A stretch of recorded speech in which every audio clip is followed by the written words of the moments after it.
Durante la Edad Moderna existía en el seno de la monarquía hispánica la llamada sociedad estamental, cuyos estamentos estaban fijados según un orden de valores establecido.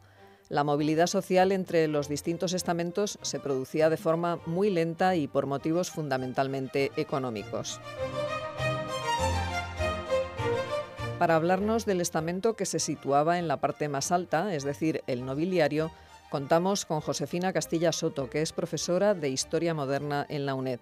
Estamos hablando de un estamento que, pese a que los datos demográficos aún eran muy inciertos, suponía aproximadamente una décima parte del total de la sociedad. La profesora Castilla nos explica, en primer lugar, qué se entendía por nobleza en la Edad Moderna y cuál era su distribución por la geografía peninsular.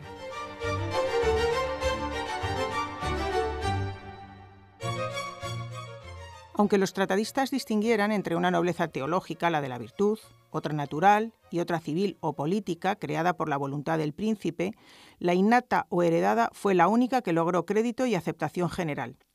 Según Domínguez Ortiz, el concepto hispánico de nobleza se encierra en esta sobria definición de Hernán Mesía. Hidalguía es nobleza que viene a los hombres por linaje. De ese modo, la única prueba de nobleza tenía que basarse en la fama, la tradición inmemorial apoyada en documentos que corroboraran dicha fama y la confirmación genealógica de aquellas maravillosas cualidades cuyo vehículo era la sangre. Así pues, la nobleza española descendía supuestamente de los visigodos y otros caballeros germánicos que tomaron parte en la Reconquista. No obstante, el título de noble podía ser concedido también por el rey en pago por algún servicio prestado.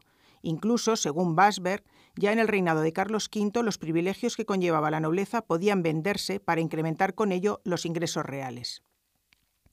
Por lo que respecta a la ubicación de la nobleza en la geografía peninsular, hay que destacar que el avance de la Reconquista de norte a sur determinó una distribución muy desigual de la misma. Así, en Vizcaya y Guipúzcoa se reclamaba la hidalguía universal, hasta tal punto que entre la nobleza vasca, mayoritaria, no existía villanía y se tomaron precauciones para impedir cualquier contaminación con otros grupos peninsulares. La nobleza vasca se diferenciaba pues claramente de la castellana y aún de las demás, en que no se definía como una minoría superior que dirige a la masa y vive a expensas de ella, sino como una calidad y excelencia que adorna a todo el pueblo y de la que goza por el mero hecho de su nacimiento.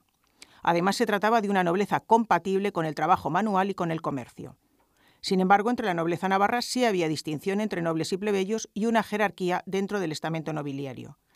La nobleza aragonesa, por su parte, era de origen militar y de carácter señorial y presentaba una fuerte jerarquización.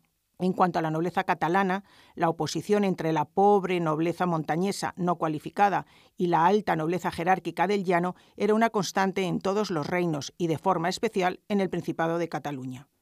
En particular, la nobleza inferior, mal preparada para servir a empresas de interés general, halló salida a sus instintos guerreros en los llamados bandos, que ensangrentaron los campos catalanes y fueron una prolongación de las guerras privadas medievales. En la nobleza valenciana se daba una mezcla de rasgos procedentes de la aragonesa y de la catalana.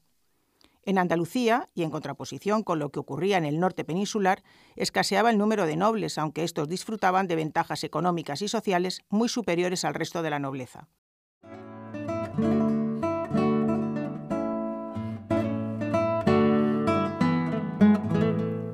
La nobleza en sí no era un todo homogéneo, ya que existía una clara separación entre la alta y la pequeña nobleza.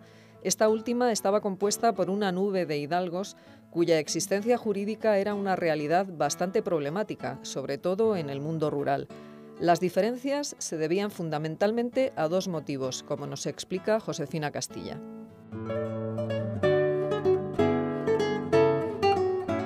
En primer lugar, el origen, ya que había una nobleza de sangre y una nobleza de privilegio. La costumbre y el ambiente social establecían una barrera entre ambas que solo la riqueza, los cargos, las alianzas y sobre todo el tiempo podían salvar. En segundo lugar estaba el tema de la jerarquía, cuyo criterio más determinante era el económico. Atendiendo a este último criterio jerárquico, varios escalones jalonaban el estamento nobiliario. Si comenzamos desde abajo, en primer lugar se daban lo que podríamos denominar situaciones prenobiliarias, derivadas especialmente de los intentos hechos en la Edad Media por la corona para reforzar el ejército señorial mediante la creación de una caballería villana. Esta desapareció en la época moderna, en la mayor parte del territorio hispano, salvo en Andalucía, donde la presencia de grupos moriscos, la cercanía de África y la amenaza de las costas aconsejaron la permanencia de los llamados caballeros cuantiosos, es decir, pecheros acomodados que mediante los privilegios económicos de los nobles reforzaban la aportación militar de estos. En segundo lugar estaban los hidalgos, nobles de sangre que no habían ascendido en la escala nobiliaria por falta de fortuna o de cargos elevados. Algunos habían llegado a este primer peldaño de la nobleza merced a la venta de hidalguías por la corona, es decir, a través del dinero, lo que hacía más odiosa la separación con el resto del pueblo. Muchos hidalgos se vieron obligados a recurrir a las llamadas probanzas o diligencias necesarias para probar su hidalguía, dada su precariedad en el estamento.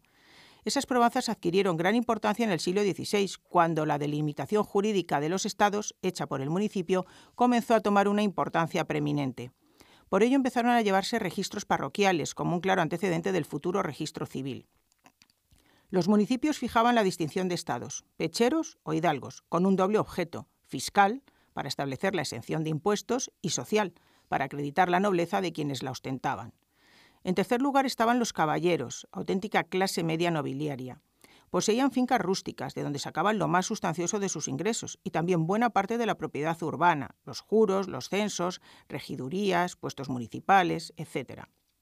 En cuarto lugar aparecían los títulos. Muchos de ellos se habían concedido como premio a servicios militares o burocráticos prestados. Otros surgieron de la necesidad de la corona de procurarse dinero, con lo cual venía a reconocerse, en cierto modo, el criterio fundamentalmente económico que presidía la jerarquización nobiliaria. Por último, en la cima de la nobleza estaban los grandes, grupo muy compacto y con un marcado espíritu de clase. Pertenecían a lo más selecto y poderoso de la nobleza y eran, en gran parte, de sangre azul. En el siglo XVI su número era muy exiguo, no llegando al centenar a fines de la centuria.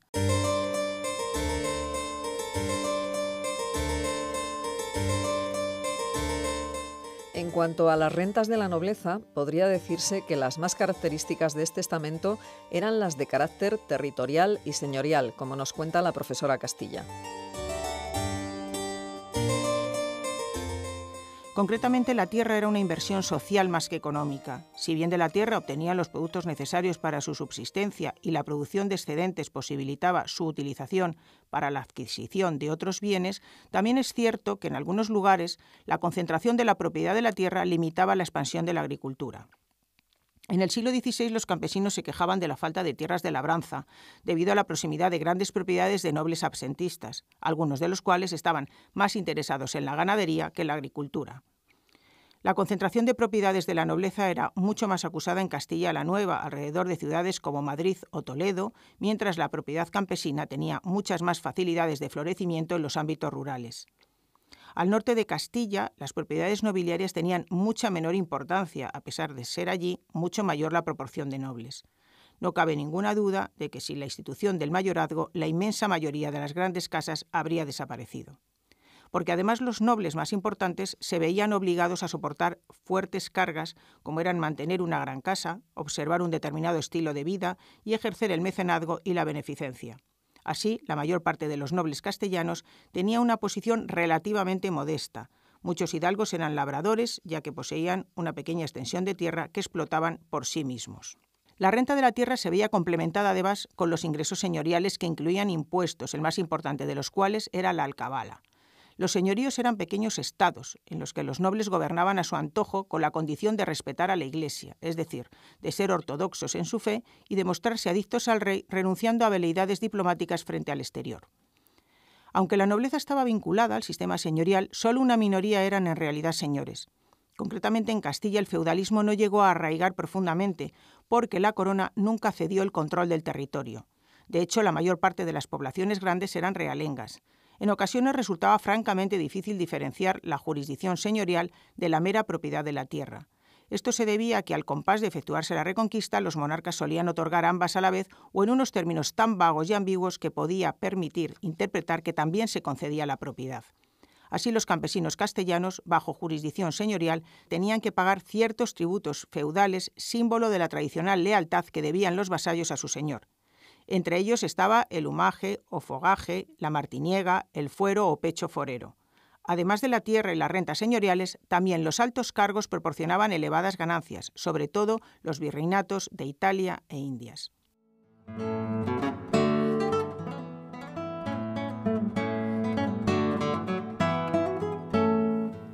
Y no solo tierras, rentas y altos cargos. El estamento nobiliario gozaba también de una serie de privilegios respaldados por la ley. En este sentido, la justicia y la hacienda seguían normas y criterios distintos según se tratara de un miembro noble o de un plebeyo. Los privilegios eran fundamentalmente jurídicos y fiscales. Respecto a los primeros, la justicia ordinaria o se inhibía frente a ellos o les garantizaba un trato de favor traducido en cárceles propias y la exclusión de la tortura. En cuanto a los privilegios fiscales, estaban exentos de pagar tributos. Sin embargo, contribuían con impuestos indirectos, donativos y otros medios que tendían a salvar la apariencia del principio de inmunidad. Dentro de sus privilegios también estaba el del duelo, que llegó a convertirse en una verdadera plaga social.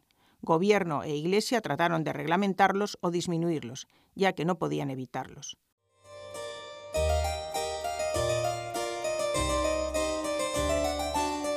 Si nos preguntamos por las principales ocupaciones de la nobleza, sin duda alguna la carrera militar era la actividad aristocrática por excelencia, ya que de ella derivaban teóricamente la mayoría de sus exenciones y privilegios.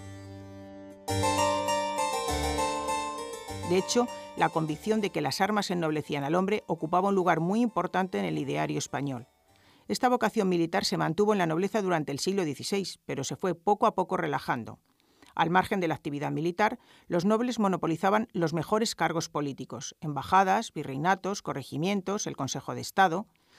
Por otra parte, la práctica generalizada de la mitad de oficios en el régimen municipal castellano redundaba siempre en beneficio de los nobles por su menor número frente a los pecheros.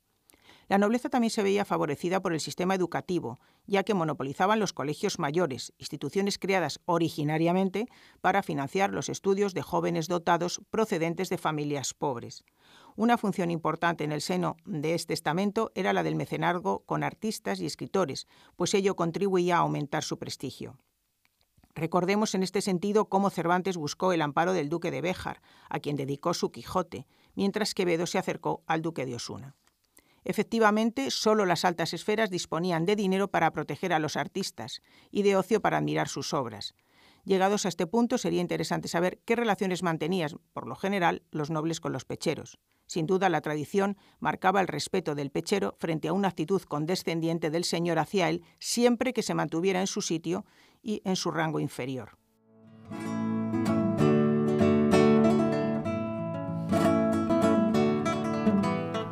Y ya para terminar, la profesora Castilla nos recuerda que el estatus privilegiado de la nobleza era sobre todo un estilo de vida.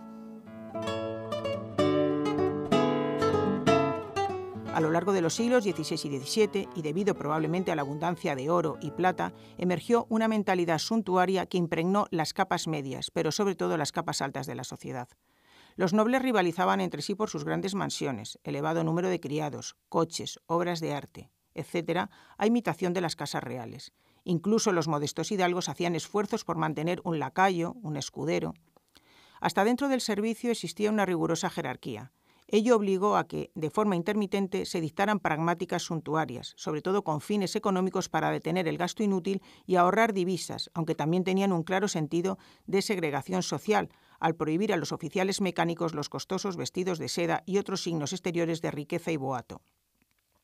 La posesión de coches llegó a vedarse incluso a profesiones acomodadas, como los escribanos y mercaderes, lo que demuestra que no se trataba de una medida de alcance meramente económico, sino también de un intento de preservar la distinción entre estados amenazada por el progreso del sistema clasista.